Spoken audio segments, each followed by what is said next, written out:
Imagine, if you can, just sitting in your own living room. Right.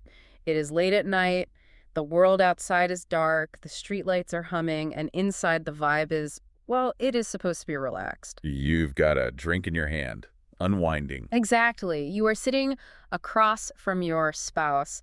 It should be this moment of quiet intimacy, right? Just decompressing after a long day. But the person sitting in the chair opposite you, they aren't there. Not really. The lights are on, but the tenant has definitely changed. Right. Their posture shifts. Their voice drops an octave, picking up this strange, clipped transatlantic accent. And this voice isn't asking about how your day went or what is for dinner. No, it is absolutely not doing that. This voice is giving you a play-by-play real-time report of a violent struggle happening miles away in a hospital room. It is the ultimate fly-on-the-wall scenario, except the wall is in a completely different city, and the fly is a disembodied consciousness. It is chilling, seriously chilling. This personality named Seth is describing exactly why a dying man is fighting off 5 nurses at that very second. He is detailing the specific, brutal psychological mechanics of why that man simply cannot let go of his own life. It sounds like the opening scene of a psychological horror film, doesn't it? Yeah. But for Jane Roberts and her husband Rob, this was essentially just a standard Wednesday night at the office. Yeah, it is visceral, it is terrifying, and honestly, it is a little funny in a dark way. And that is exactly why we are here today. We aren't just here to tell ghost stories. Right, we are here for the data. We are here to reverse engineer the human condition based on the data that came through in that living room. We are going for a relaxed, slightly spooky, but definitely humorous look at how our minds and our souls actually work. Because there is a massive amount to unpack here. We are moving way past the mere phenomenon of channeling and looking at the actual information delivered. Yeah, the meat of it. We're talking about the elasticity of time, the physics of creativity, the sticky nature of unexpressed energy, and a rather mind-bending look at how gender roles function in the mechanism of reincarnation. So let us establish the baseline before we get too far into the weeds. Today, we are diving deep into session 441 of the Early Sessions Book 9 of the Seth Material. And for the historians or the completionists in the audience, this session was recorded on Wednesday, October 9th, 1968 at 9:15 p.m. Our mission today in this deep dive is to strip away the esoteric fluff and look at the hard assertions Seth makes about how we operate. We are going to look at why your wasted time might actually be your most productive. Oh, love that part. Why you might be telepathically painting portraits of people in Nebraska, and why your suppressed anger might literally haunt you. It is a full menu today. But before we unpack all of that, we must state clearly that this podcast is distributed free of charge on all major platforms for educational purposes. Absolutely. All material discussed is from the Seth Material published by New Awareness Network, and we strongly encourage you, seriously, we cannot stress this enough, to study the Seth Material books directly. Yes, go to the source. Visit the New Awareness Network website and bookstore at sethcenter.com/the early sessions. If you want the raw data, that is where you go. We are just the tour guides here. The map is over there. So shall we begin with the conflict of the clock? We have to, because for all the heavy metaphysical stuff we are about to get into, this session starts with a very human, very relatable bit of domestic friction. Yeah, just classic marital tension. You have Jane Roberts, who channels the personality known as Seth, and her husband Rob, who acts as the scribe. Rod is the discipline, he is the structure, he is the guy who checks his watch. Rob, who is referred to by Seth as Joseph, is definitely a creature of habit. He operates on a schedule. The sessions start at 9:00 p.m. Right. That is the rule. It's written in stone for him. Right. But on this specific Wednesday, Jane, referred to as Ruburt, is dragging her feet. She's 10 minutes late. Wow. And for anyone who lives with a partner who operates on a completely different internal clock, you know, the tension in that room, it is palpable. Oh, yeah. Rob is sitting there, pen ready, notebook open, probably tapping his foot, thinking, we have work to do. Why are you puttering around? Exactly. But when Seth finally comes through, when Jane goes into trance, he does not apologize for the delay.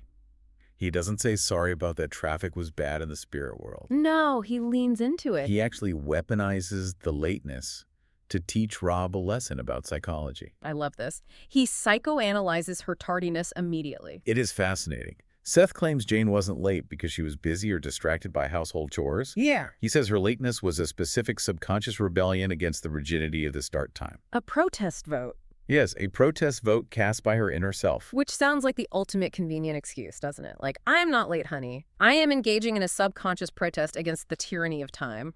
I am definitely going to try that next time I am late for a meeting. You can try, but you might not have a disembodied entity to back you up.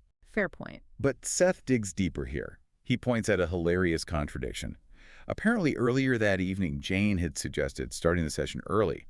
She actually wanted to start before 9:00 p.m. So wait, she suggests starting early, but then ends up starting late. Seth calls this a crafty move by her subconscious. He says she didn't actually want to start early, she just wanted to disrupt the pattern. Oh. She wanted to break the clock. It wasn't about the specific time, it was about proving that the schedule didn't own her. It is a power struggle between the intuitive flowing self and the logical structured grid. Jane is trying to throw a wrench in the gears just to see if the machine still works if she bends the rules a bit. And this leads us directly to what I like to call the beer defense. The beer defense. This is, frankly, one of the most validating insights for anyone who works in a creative field, or really anyone who just feels guilty about doing nothing. So the context here is that Rob has been highly critical of Jane recently. Jane has been spending time in crowded bars drinking beer, engaging in what Rob sees as trivial, loud, wasted time. Right, because Rob is an artist. He is in his studio painting. He is focused. He is solitary. Very disciplined. He looks at Jane sitting in a dive bar surrounded by noise and smoke, and he thinks, why aren't you working? Why are you leaking energy? You could be writing. You could be meditating. He views it as a massive leak. But Seth flips that completely. He tells Rob, you think it is a waste because you are lonely in your work. Interesting phrasing. Rob is a pacer. He is a marathon runner with his energy. He conserves it. He requires solitude to recharge. He hoards his focus. But Jane is built completely differently. Jane is a sprinter. She burns hot and fast. Seth says she consumes energy rapidly and needs anonymous social situations to replenish. That phrase really stuck out to me, anonymous social situations. Why is the anonymity so crucial there? Think about it. When Jane is at home, she is Jane the wife. When she is writing, she is Jane the author. When she's in the channeling chair, she is Jane the medium. Right, she's always on. She is always performing a specific role. But when she is just a face in a loud, dimly lit bar, she's nobody. She is invisible. Precisely. And because she is invisible, she can drop the mask entirely. She does not have to output energy, she can absorb it. She is taking in the raw, chaotic, vital energy of the crowd. Seth argues that this isn't wasted time at all. It is refueling. So the noise, the clinking glasses, the meaningless chatter about sports or the weather, that is actually the fuel for the high-level spiritual work she does later. Seth explicitly says these spontaneous diversions replenish creative efforts. He is telling Rob that if you stifle that urge, if you stop her from going to the bar because it looks unproductive to you, you are actually stifling the mechanism that produces the work. Spontaneity is a discipline of its own. That is a very difficult pill for the modern hustle culture mindset to swallow. We are constantly taught that discipline means sitting at the desk, grinding, turning off the phone, locking the door. Right, the grind set. Seth is saying discipline actually means listening to the engine. If the engine needs to idle in a smoky bar, that is part of the job. It is about recognizing your own metabolic rate for creativity. Rob was judging Jane by his own metrics. He thought if I did that, I would be wasting time. And he would be. Correct. Seth says, for you, it would be a waste. For her, it is survival. It reminds me of people who need background noise to concentrate versus people who need dead silence. Neither is wrong, but if you force the silence lever into a busy coffee shop, they crumble. And if you lock the noise lever in a library, they go crazy. Exactly. Seth is essentially telling Rob to back off and let her have her beer. It is medicinal. So Jane gets a pass on the beer, but this concept of energy absorption transitions us into something much, much stranger. We move from the local bar to the art studio, and we run into the mystery of the Xenomythlin character. This is where the session takes a hard turn into the paranormal, or rather where the paranormal just bleeds right into the mundane. Rob has been working on a series of character studies portraits. And just to clarify for you listening, these aren't portraits of models sitting in the room. He is not painting Jane or a bowl of fruit. He believes he is completely inventing these faces. Out of thin air. He thinks he is just exploring light, shadow, and structure. He is creating fiction on canvas. He thinks he's using his imagination. But Seth steps in and says, not quite. Seth just drops a bombshell. He says some of the people you paint are real, but you do not know them. Imagine hearing that about your own doodles. Like, hey, you know that guy you drew? He lives in Ohio. It challenges the very definition of imagination. We tend to think imagination is an internal generator, like a 3D printer inside our brain making brand new stuff. Seth is implying it is a receiver, it is an antenna. He is describing a form of unconscious telepathy. Rob thinks he is sketching a generic type or a character. Seth says no so. Rob is tuning into a specific frequency of a living, breathing person. And he proves it, or at least attempts to prove it, with the case of the man with the weak chin. Okay, walk us through this. Rob had done 2 small sketches of this guy, just a face, right? Right. And Seth provides a full dossier on him. He locates him in Nebraska. He identifies him as a house painter. A house painter in Nebraska. But here is the crucial link. Why did Rob connect with him out of all the billions of people in the world? Seth says this house painter desperately wants to be an artist. Oh, so you have Rob, the professional artist, resonating with the deep frustration of the amateur artist in Nebraska. It is a shared vibration of desire, a specific frequency of artistic longing. But the detail that gives me goosebumps, and this is exactly why I love the Seth Material because of the hyperspecificity, is the memo pads. The memo pads, yeah. Seth says this house painter in his spare time paints flowers on small memo pads. That is such a granular, mundane detail. If you were a fake psychic just making this up to sound impressive, you would say, oh, he paints grand murals in his basement, or he is sculpting a secret masterpiece. But flowers on memo pads, that feels startlingly real. It reeks of the mundane tragedy of unexpressed talent. It paints a complete psychological portrait. A man who paints walls for a living, covering large spaces with flat, boring uniform color, and then retreats to tiny scraps of office paper to paint delicate, colorful flowers. It is a total compression of his soul. It is heartbreaking, actually. It really is. But Seth warns that this man isn't just a sad, frustrated artist. There is a dark side to him. Which brings us back to the weak chin in the sketch. Yes, Seth calls the weak chin a subterfuge. He says the chin in the sketch actually masks a violent nature. Seth says this man is hiding a massive amount of aggression. And interestingly, Jane felt this. Jane, the person, not Seth. Right. Seth mentions that Jane disliked those particular sketches. She did not want them in the room. She was sensing the personality radiating from the paper. She picked up on the bad vibes. And then Seth tries to name him. This is always a fun part of the transcripts, watching Seth try to pull a phonetic name out of the ether. He spells it out literally, Z-E-N-O. Zeno. And then he adds Mifflin, Zeno Mifflin. He speculates it could be a hyphenated name or a first and last name. Edward Zeno Mifflin. Zeno Mifflin. It sounds like a prescription pharmaceutical drug. Ask your doctor if Zeno Mifflin is right for you. Or a sci-fi villain. But Seth is incredibly insistent. This guy is out there. The quote that really stuck with me from this section is where Seth says, the personalities behind the people that you paint now run about that room of yours.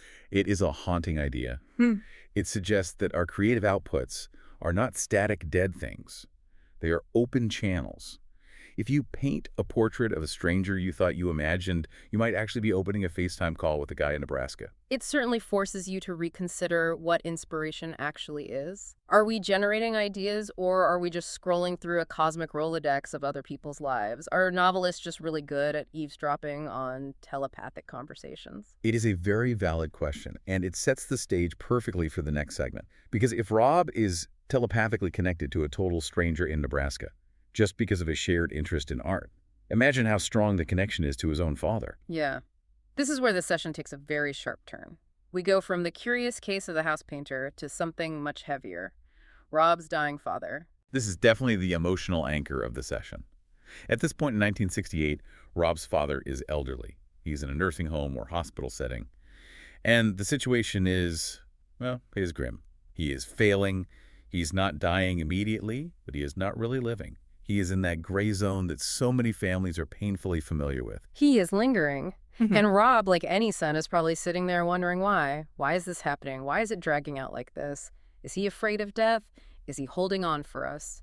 Seth gives an answer that is profound and frankly a bit tragic. He says the father isn't dying yet because he's jealous of his own energy. Jealous of his energy. Let us really unpack that, because usually when we hear the word jealous, we think of interpersonal relationships. I am jealous of your car. I'm jealous of your partner. How exactly can you be jealous of your own energy? Think of it as miserliness, hoarding. Seth explains that throughout his entire life, the father paced himself unwisely. He didn't use his energy joyfully. He didn't express himself freely. He never used his vitality explosively or with any real purpose. He just held it back. So he was highly repressed. Highly repressed. He didn't pour his passion into his work or his family or even a hobby. He just held it all in. He basically saved his vitality for a rainy day. And now at the very end of his life, that rainy day has arrived. And he is drowning in the saved-up water.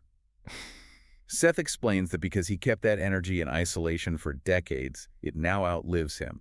It has become almost a separate entity. It is like a heavy lead coat he put on, and now his weakened state means he can't take it off. He cannot disentangle himself from it because he never spent it when he had the chance. That is a terrifying thought. The idea that if you don't use your life force, it actually traps you at the end. We are always told to save our energy, right? Don't overdo it. Take it easy. Seth is saying no, overdo it. Spend it all. It completely flips the script on how we usually think about aging and illness. We usually look at someone lingering and think, oh, he is holding on because he loves life so much. Seth is saying, no, he is holding on because he never actually lived it. The unspent energy is stuck to him like glue. But there is another complication here. It is not just his own hoarded energy trapping him. There is a telepathic tether. Rob's mother. Right. She is not even at the hospital at this exact moment. She is visiting relatives in another state.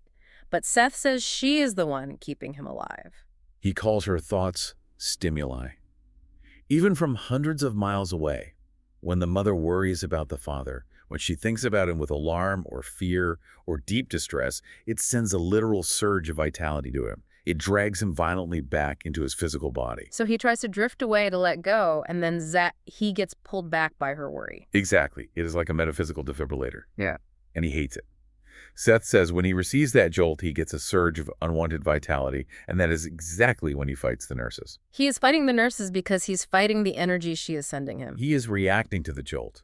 He wants to leave. He just wants to sleep. But her panic wakes him up, makes him artificially aggressive, and he lashes out at whoever is closest, which happens to be the hospital staff. Seth says something here that might sound harsh initially, but is actually deeply compassionate in a metaphysical sense. He says, as she more vividly imagines life without him, he is freeing himself proportionately. Wow. Think about the implications of that. So her imagining him gone is actually actively helping him die peacefully. It is the ultimate act of letting go. Seth suggests that the most loving thing she can do is to visualize him, free to visualize her own life moving forward, so he feels the energetic permission to move on too. It really makes you rethink how we handle grief and the dying process in our culture. We think our intense worry is a form of love. We think holding on tightly is a sign of devotion. But in this view, it is almost like a chain we are wrapping around them. It suggests that we need to cut the cord mentally to allow them to cut the cord physically. That is incredibly heavy.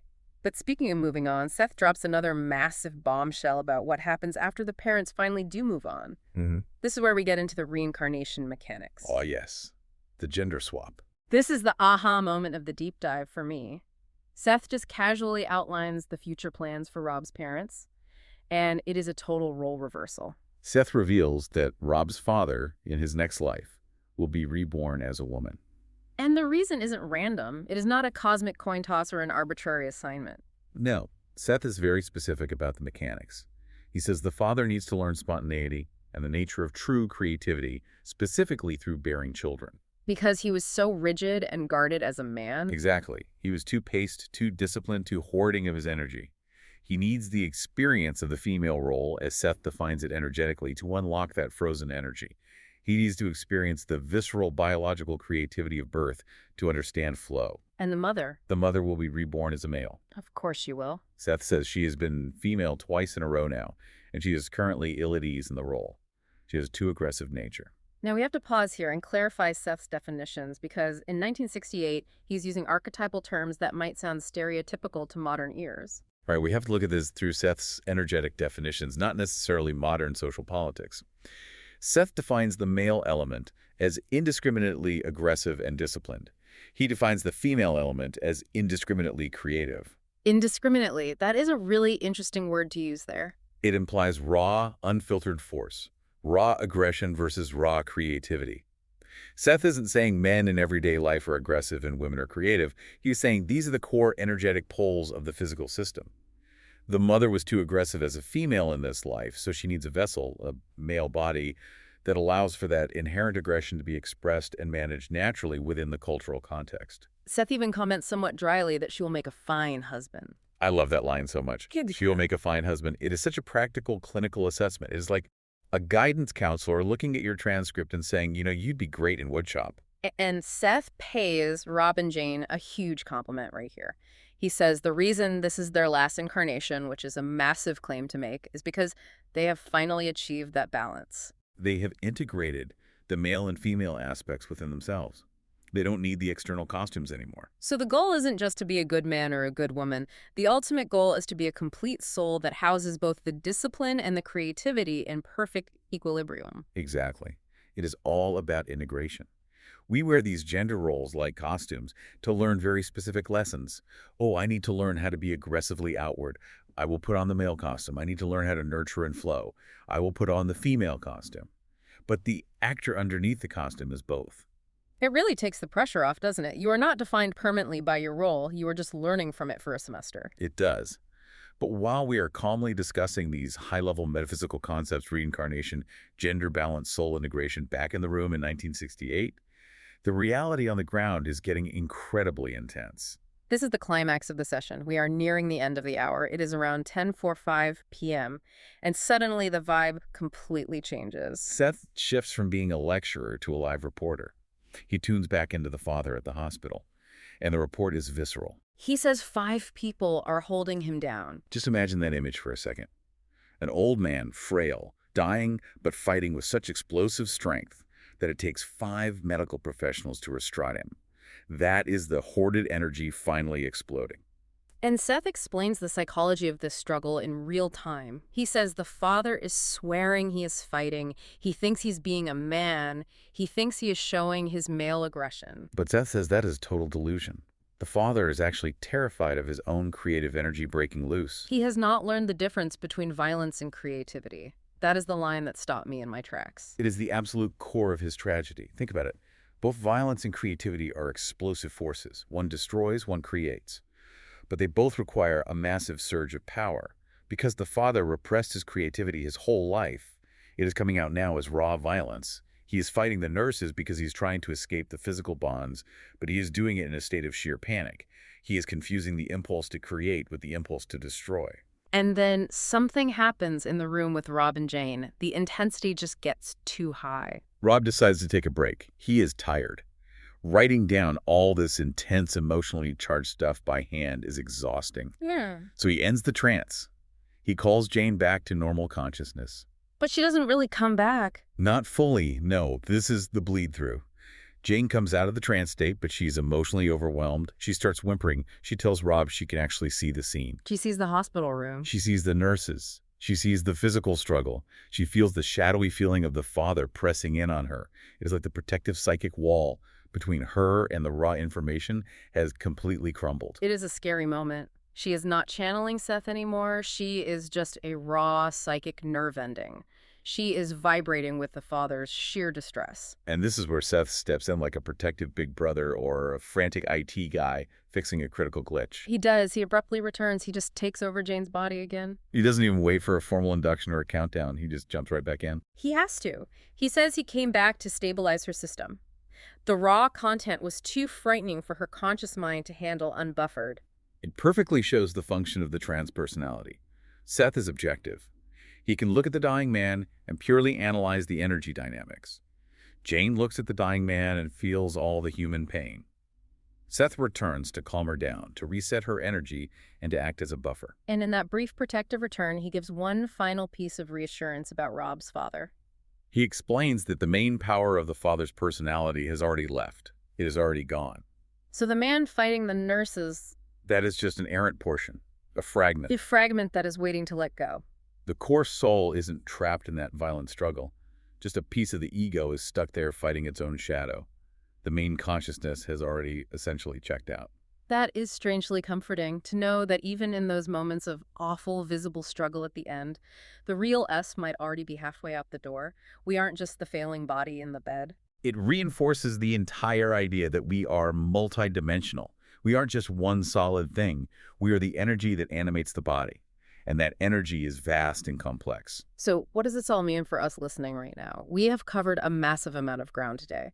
We have gone from drinking beer to telepathic painters to death struggles to gender swapping. It is the full spectrum of the human experience. We have learned that time is flexible if you need a beer to kickstart your creativity that is completely valid time management. We have learned that we are telepathically connected to total strangers. So be nice to the house painters in your life. They might literally be part of your extended psyche. We have learned that gender is a temporary learning tool, and the goal is to balance our aggression with our creativity. And we have learned the vital importance of using your energy right now. That is the biggest takeaway for me. The father's tragedy was that he saved his energy for a rainy day that never came, and it ended up flooding him at the very end.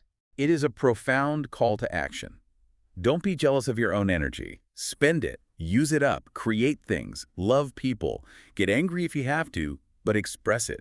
Don't let it stagnate in the basement. Because if you don't use it, it doesn't just quietly go away, it hangs around. And you really do not want to be fighting 5 nurses because you didn't paint that picture or write that book 40 years ago. Precisely. Energy must move. If you block its flow, it becomes a prison.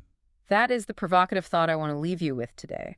If Seth is right and your unused energy hangs around after you are done with it, what passion are you suppressing right now that might keep you fighting the nurses later? It is definitely a question worth meditating on. Maybe over a beer. Definitely over a beer. And if you want to find the answers, maybe start by reading the source material directly. We barely scratched the surface of what Seth has to offer. Dive deeper into these sessions. Visit sethcenter.com/the early sessions to get the books for yourself. Highly recommended. It is a rabbit hole you absolutely won't regret falling down. Thanks for joining us on this deep dive. Keep your minds open, keep your energy flowing, and we will catch you in the next one. Goodbye.